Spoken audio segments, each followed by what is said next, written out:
Ouais, donc ça, mais avant de commencer, je veux comme un peu présenter des excuses parce que mon titre est trompeur. Qu'est-ce que tu veux, toi? Non? Bon. Quand je dis représentation graphique de l'information psychotrope, en fait, c'est que, tout d'abord, c'est que très souvent, dans les études littéraires, on va parler de la BD comme si c'était un texte, en fait. Puis il y a des expressions qui m'agacent particulièrement. C'était avant-hier, je lisais un texte de Jean-Marie Klinkenberg qui parlait de l'énoncé visuel, mais une image, c'est pas comme une phrase. Et c'est quelque chose, en fait, qui, à la longue, c'est... Il y a un beau mot pour ça, ça s'appelle logocentrisme. Et c'est ça qu'en fait, quand je parle de graphique, c'est justement aussi pour mettre l'accent sur le fait que c'est pas une phrase, il y a vraiment comme... C'est ça. Puis aussi, pour ce qui est de l'information psychotrope, en fait, je vais vous dire, il y a comme un punch à la fin, il faut comme bear with me, jusqu'à ce que j'arrive là. Parce qu'en fait, c'est surtout une réflexion sur, je veux dire, l'évolution du héros, mais surtout de l'anti-héros dans la bande dessinée de langue anglaise dite mature. Et puis, donc voilà. Mais avant de commencer, je vais suivre le conseil du fabuleux Frédéric Jameson. Je vais essayer de contextualiser parce qu'il dit qu'il faut toujours le faire. Mais en fait, Francis m'a facilité un peu la job. J'aurais pas autant à introduire Constantine. Mais je vais quand même juste en parler. Constantine, il a commencé à être publié. En fait, il est apparu en 1988. Ça qu'au départ, c'était un personnage de Swamp Thing, mais il a eu son propre titre, Hellblazer, qui au début était supposé s'appeler Hellraiser, mais qui ne s'est pas appelé comme ça, parce que le film du nom est sorti, et ainsi de suite. Et c'est passé, en fait, cette série-là, au départ, c'était DC, mais c'est passé à la ligne mature Vertigo en 93. Bon, c'est une espèce de... On en parlait, ça, c'est un petit détective occulte, magicien, et faut pas l'oublier aussi. Puis ça n'a pas été mentionné, c'est surtout un fumeur. Tout le temps, c'est la première chose. Il n'est même pas levé de son lit, puis il fume. Donc voilà, puis aussi, c'est un personnage qui a été utilisé par, pour ne pas dire surtout, par des auteurs britanniques. Donc, des gens comme, du moins qui font partie des United Kingdoms. Donc, tu sais, du monde comme Garth Ennis, en fait, je précise United Kingdom à cause de Garth Ennis, qui lui est à Belfast. Donc, du monde comme Paul Jenkins, Neil Gaiman l'a utilisé aussi, Grant Morrison. Et finalement, Warren Ellis, qui est aussi l'auteur de Transmetropolitan. Transmetropolitan, ça a commencé en 98, c'était publié au départ chez Helix, qui était une filiale de DC spécialisée en science-fiction, mais qui n'a pas vécu très longtemps, et puis qui est passé à Vertigo. C'est illustré aussi par Derek Robertson, qui fait vraiment une super bonne job. Et aussi, c'est que, faut comprendre, c'est que Ellis et Robertson travaillaient depuis quand même quelques temps beaucoup sur des BD de super-héros, avec toutes les contraintes que ça peut amener. Et les deux est un peu frustrés de ça. D'ailleurs, Derek Robertson, c'est lui qui va travailler plus tard sur The Boys, avec ses Garth Ennis The Boys, hein, c'est ça, donc voilà.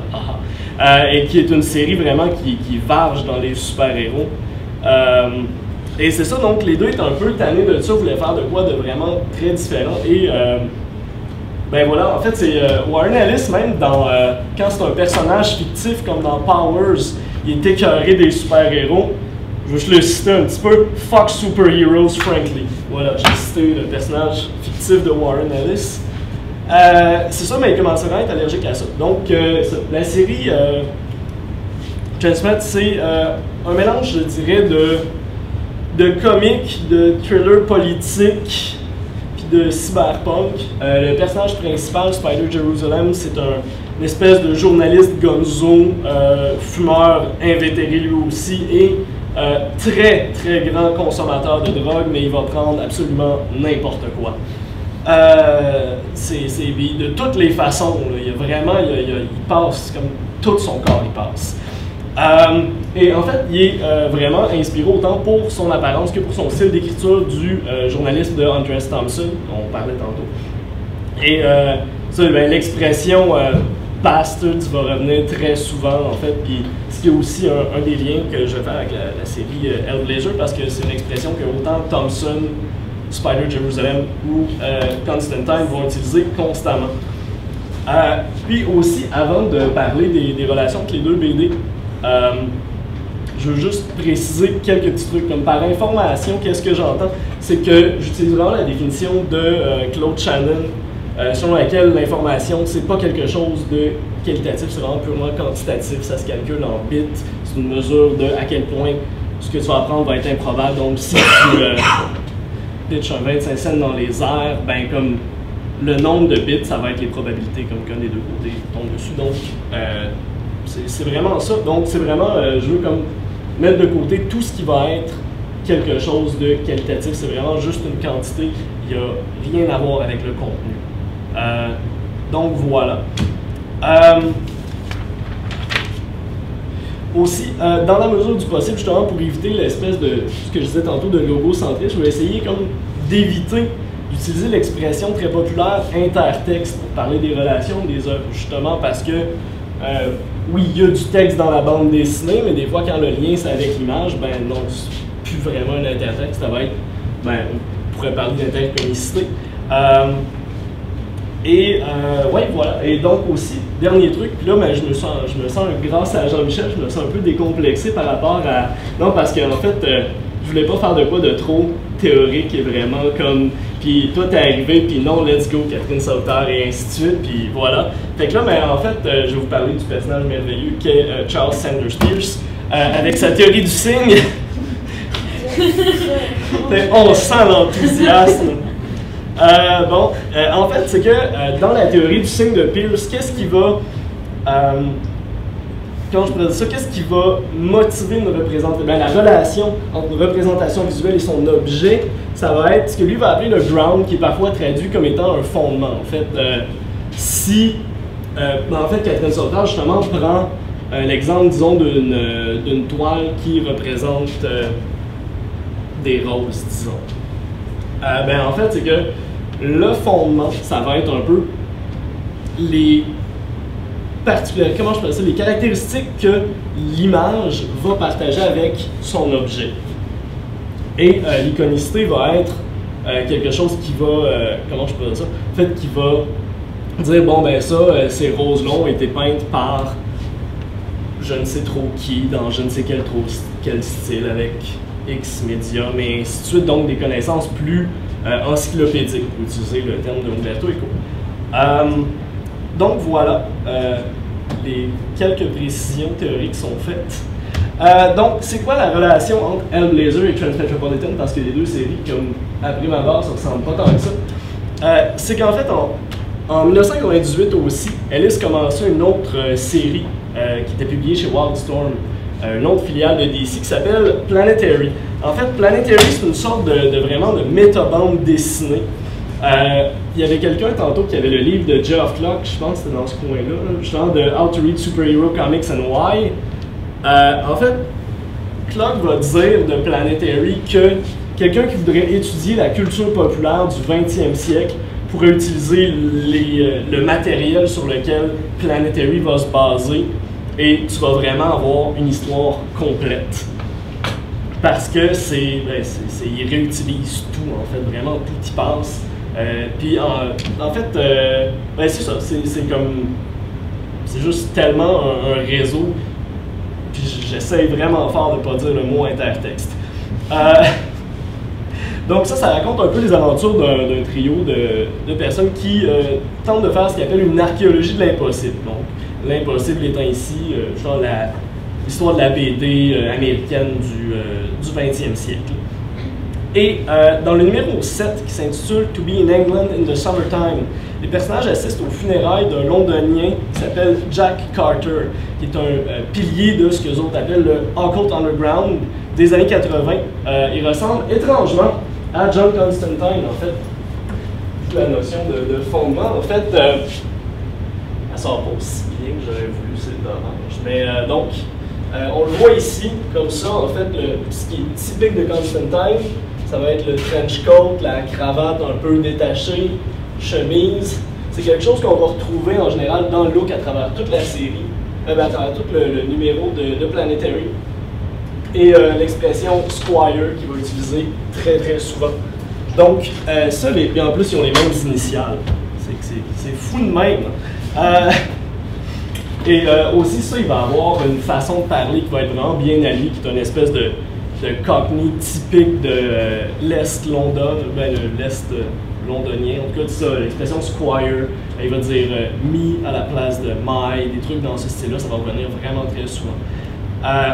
Et donc, les personnages de Planetary, de l'organisation, on voit deux d'entre eux ici. Donc, ils vont à l'enterrement et on peut voir plusieurs des gens qui sont étrangement des lookalikes de Death et de Dream, des personnages qui ont été amenés par Neil Gaiman, dont on parlait plus tôt aussi. Il y a aussi une autre créature qui partage vraiment des traits avec Swamp Thing. J'ai pas mis l'image par contre, parce que je voulais pas faire trop méga huge présentation. En tout cas, c'est juste les ressemblances sont tout simplement folles, même si parfois c'est imparfait.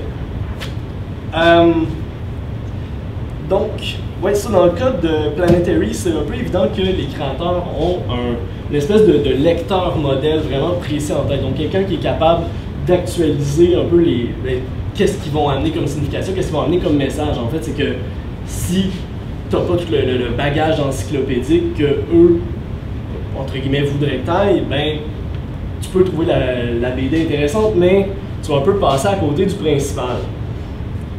Et donc, oui. En fait, c'est que tous les personnages qui sortent dans To Be in England in the Summertime renvoient à des personnages sur lesquels ont travaillé des BDistes de ce qu'il y avait la British Invasion, justement, donc ça c'était Neil Gaiman, Alan Moore, Warren Ellis, etc. Et donc, c'est ça, le trio de Planetary, qu'est-ce qu'ils vont faire, c'est qu'ils vont réaliser à un certain point que Jack Carter a simulé sa mort et qu'il s'est fait discret pour éviter de se faire assassiner par un super-héros X. Il y a un autre lien avec d'autres BD, mais c'est pas pertinent de le faire là, mais juste pour vous dire, il y en a un autre puis c'est écœurant. Juste pour vous donner un peu le lien. Donc, en fait, lorsqu'il apparaît, il partage étrangement des traits avec Spider Jerusalem. Donc, ça c'est Spider Jerusalem, vous voyez les tatouages ici, l'espèce de soleil autour du nombril, et ça, c'est Jack Carter qui a comme changé d'apparence soudainement. Donc, c'est ça, puis en fait, avant de juste disparaître à nouveau et de partir dans l'obscurité, il dit The 80s are long over, time to move on, time to be someone else. Donc, du détective occulte Jack Carter / John Constantine, on passe au journaliste gonzo d'un univers cyberpunk. Donc, à part une consommation prononcée de cigarettes et certains penchants violents, Constantine et Jerusalem sont tous deux dépendants de la source de leur pouvoir, on pourrait dire ça. Dans Hellblazer, la magie va être une source de malheur pour plusieurs personnages, dont Constantine lui-même. Par exemple, dans la run sur Hellblazer de Warren Ellis, qui a fait une série qui s'appelle Haunted, il y a une ancienne fréquentation de Constantine qui est assassiné par son amant quand celui-ci est insatisfait des performances c'est une fille qui s'appelle Isabelle, lors de des expériences de magie sexuelle. Donc, là, il y a une amie de Constantine qui est comme la fille était stupide et tout ça. Et donc, en fait, cette fille-là, sa vie est vraiment ruinée par la magie. En fait, elle se fait assassiner. Puis Constantine lui-même, ben, à un certain point, il a un cancer des poumons, il essaye d'arnaquer le diable pour pouvoir se guérir. C'est vraiment, il y a une relation un peu amour-haine avec ça. Il est vraiment pas capable de laisser ça de côté. Il y revient toujours, en fait, à un certain point aussi. Il sort avec une fille qui s'appelle Kit. Et, je veux dire, les univers se rencontrent tellement que ça ne peut pas vraiment fonctionner. Et aussi, dans Haunted, Constantine est dans un pub et il parle à un autre vieux magicien qui s'appelle Hain et qui raconte que son ancienne épouse voulait qu'il abandonne la magie. Lui disait « Now, why would anyone want to do a thing like that? » Et Constantine répond Can't imagine. Hayne dit d'ailleurs à Constantine I'm what you've got to look forward to, son. Qui, quand on le regarde, n'est pas une perspective particulièrement enthousiasmante. Ici encore, c'est Planetary qui va faire le pont entre les deux séries parce que il va être précisé par un personnage à un certain point. Il dit Magic is just a signal, it's just information. Il va comparer ça à des cheat codes pour un jeu vidéo. Et pour ramener sur le tapis Aleister Crowley, il définissait dans Magic in Theory and Practice que la magie était the science and art of causing change to occur in conformity with will. Il a ajouté aussi Magic is the science of understanding oneself and one's condition. It is the art of applying that understanding in action. En fait, c'est que plusieurs interprétations de ça, c'est que ça va être aussi pas uniquement des changements dans le monde, genre je veux devenir riche ou quoi que ce soit, comme avec, on pourrait souhaiter une espèce de génie dans une bouteille ou quelque chose dans ce style-là. En fait, même pour Crowley, certaines de ses entre guillemets, grandes expériences magiques, ça a été des changements de conscience. À un certain point, il a passé plusieurs jours enfermé dans un hôtel à Paris, dans une chambre d'hôtel, puis en fait, il y avait un groupe de personnes qui devaient l'épuiser sexuellement. Et c'était dans le but, en fait, il n'y avait pas nécessairement un objectif comme vraiment concret dans le monde, c'est uniquement atteindre un certain état de conscience, devenir une espèce de Bouddha version trash ou je ne sais trop. Puis en plus, à l'époque, il avait l'air parce qu'il faisait de l'embonpoint. Donc, conçu comme ça, l'information peut être un catalyseur de changement de conscience et donc potentiellement un agent psychotrope. Ce qui est parfois le cas dans Transmetropolitan. Comme ça va être aussi le cas dans plusieurs récits cyberpunk, l'information désire s'émanciper des véhicules humains pour s'autonomiser. On pense par exemple à l'intelligence artificielle Wintermute dans Neuromancer, qui cherche à se libérer du contrôle même pour devenir une super intelligence en fusionnant avec une autre intelligence artificielle. Et en fait, lorsque Casey, le hacker qui a permis à Wintermute d'atteindre son but, en fait, lui demande, Wintermute dit à Casey, il dit I'm not Wintermute now. Casey lui demande So what are you? Et l'intelligence artificielle lui répond I'm the Matrix, I'm the sum total of the works, the whole show. Et les planches de Transmet vont bien représenter l'aspect, on pourrait dire, vraiment agité de l'information. Donc, si on regarde par exemple celle-là, il y a tellement de détails. D'ailleurs, en arrière, on peut trouver, pour ceux que ça intéresse, il y a des extraits du Principia Discordia. Oh shit! Ouais, ben on voit en haut Battle into of the Aristocracy. Que voilà, faut regarder vraiment l'arrière des pages dans Transmetropolitan. Même ça, c'est. Il y a des détails, puis il y a des trucs vraiment. En tout cas, je suis content, ça paraît. Donc, ça, il y a vraiment plusieurs extraits de trucs un peu étranges par moment. Et aussi, c'est que les véhicules d'information dans Transmet, ah oui, aussi. Donc, ça, c'est une couverture. On peut voir, il y a tellement juste de détails, les affiches. Il y a aussi plusieurs graffitis avec des noms de d'autres BDistes. Souvent, c'est leurs amis. Donc, celle-là ici, on peut voir, il y a plein de publicité. C'est Orgasm Chasm, Cash Cow, Used Porno Clones. C'est vraiment, il y a plein d'images comme ça, ça regorge d'informations. Les messages sont toujours là. Et quelque chose qu'on a remarqué, il y a partout des gars un peu comme celui-là, qui sont des feed site listeners. C'est des espèces de stations de télé live ambulantes. Parce qu'en fait, c'est des gens qui vont se promener, qui vont regarder qu'est-ce qu'il y a d'intéressant, qui vont diffuser de l'information constamment. Et en fait, il y a tellement de postes de télé que c'est juste impossible de les compter. Et c'est ça, ces gens-là vont être ceux qui vont fournir les images pour divertir et informer les masses. Et en fait, aussi, on voit dans cette planche-là, ça c'est un recherchiste pour une station de télé. Il dit I finally got the maker codes for Hitler's urine circa 1940. C'est comme les...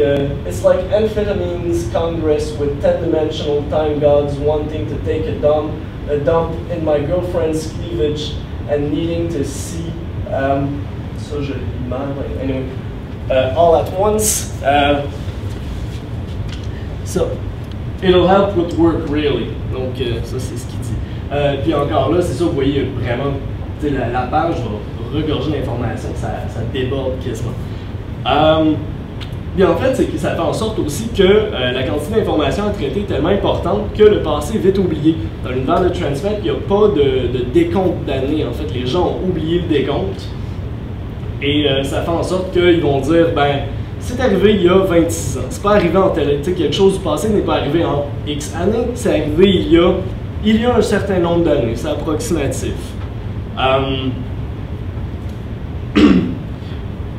Oui, aussi, quelque chose qui est important, c'est que l'information a un aspect un peu omnipotent, en fait, parce que c'est possible, par exemple, pour qu'une personne de transférer, ben, en fait, de télécharger sa conscience dans une espèce de nuage de nanomachines.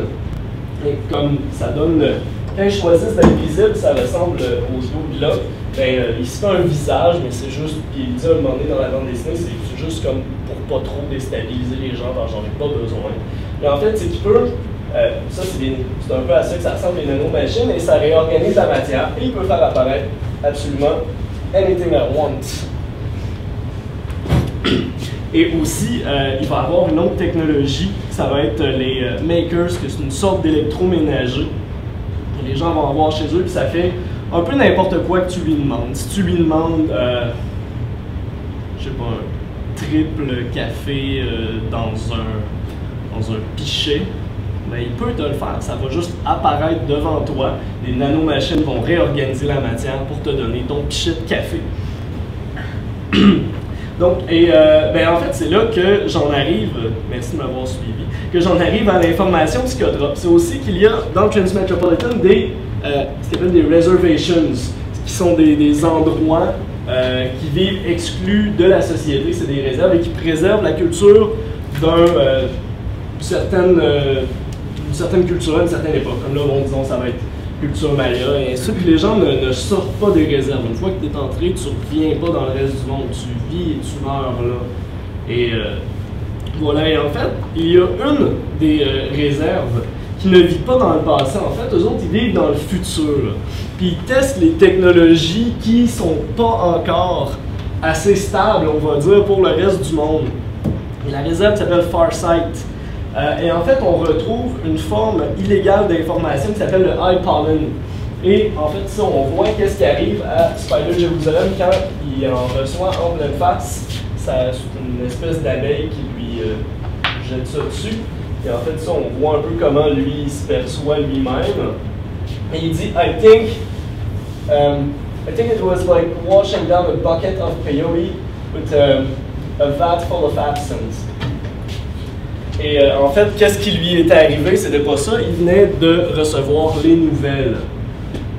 Et en fait, c'est que le high pollen est illégal dans le reste de la société parce que ça a certains effets néfastes. En fait, c'est que les personnes touchées par le high pollen vont souffrir dans 98% des cas de ces continual cognition damage, memory loss, intensified hallucination and eventual motor damage. Et en fait, c'est un peu, à un certain point, Spider Jerusalem est inconscient pendant quelques jours à cause de son exposition au high pollen. Et il se demande, genre, qu'est-ce qui est arrivé. Un peu à travers la série, il se met progressivement à avoir des segments de nez. Des fois, il va juste perdre conscience pendant, je sais pas, une demi-heure, une heure, quelques heures. Personne ne sait trop qu'est-ce qui est arrivé. Il était où? Lui, il n'a aucun souvenir de qu'est-ce qui est arrivé. Mais en fait, c'est ça, c'est du dommage suite à l'exposition au high pollen. Par contre, justement, vu que Spider Jerusalem est un grand, on pourrait dire, magicien de l'information, ça va être bien long parce que... Ah, ça va être donc ça, en fait, c'est... il y a 2% des gens, justement, qui ne souffrent que de dommages mineurs, et lui fait partie de ce 2% très chanceux. Un peu comme John Constantine qui réussit à tromper la mort dans Bad Habits quand il se guérit du cancer des poumons. La maîtrise de l'information de Jérusalem va jusqu'à faire cher avec lui au point où elle ne peut lui porter atteinte. Un peu comme la magie qui accorde à des mots, des gestes, des objets un pouvoir qui n'ont pas, on pourrait dire, en soi. Une vision purement quantitative de l'information va avoir quelque chose, au sens marxiste du terme, de fétichisme, parce qu'on la voit comme une valeur détachée du labeur humain qui l'amène à l'être. Et à mon sens, le passage d'un espèce d'anti-héros magicien à un anti-héros qui est, on pourrait dire, maître de l'information n'est pas quelque chose de fortuit. Mais je n'irai pas nécessairement jusqu'à dire que c'est quelque chose qui relève d'un changement de paradigme social ou quoi que ce soit, mais peut-être c'est plus quelque chose de relatif au champ de la bande dessinée ou peut-être juste à des effets de mode. Par contre, c'est quand même quelque chose que semble croire Warren Ellis parce que dans Planetary, il va y avoir un passage où ils vont décrire la place du héros dans sa société. Et en fait, ils parlent de l'Angleterre des années 80. Donc ils disent, Jack always said it was difficult for us Americans to understand what it was really like here in the darkest parts of the 80s. We had a doddery old president who talked about the end of the world a little too often and was being run by the wrong people. But they had a prime minister who was genuinely mad. You know, there were even feminists and women's studies theorists who denied she was even really a woman anymore, so she was so far off her tree. She wanted concentration camps for AIDS victims, wanted to eradicate homosexuality even as an abstract concept, made poor people choose between eating and keeping their vote. Peut-être parle évidemment de la douce et sympathique Madame Thatcher. D'ailleurs, il y a un site web absolument merveilleux, c'est Is Thatcher Dead Yet? Qui vous informe de quand est-ce qu'elle va être morte et qui fait la promotion de des funérailles privées pour Madame Thatcher parce que ce serait quand même un bel héritage. Et en fait, j'espère que vous êtes bien rappelé de ce que je viens de lire parce qu'il y a un passage étrangement similaire dans l'introduction de Alan Moore à V for Vendetta.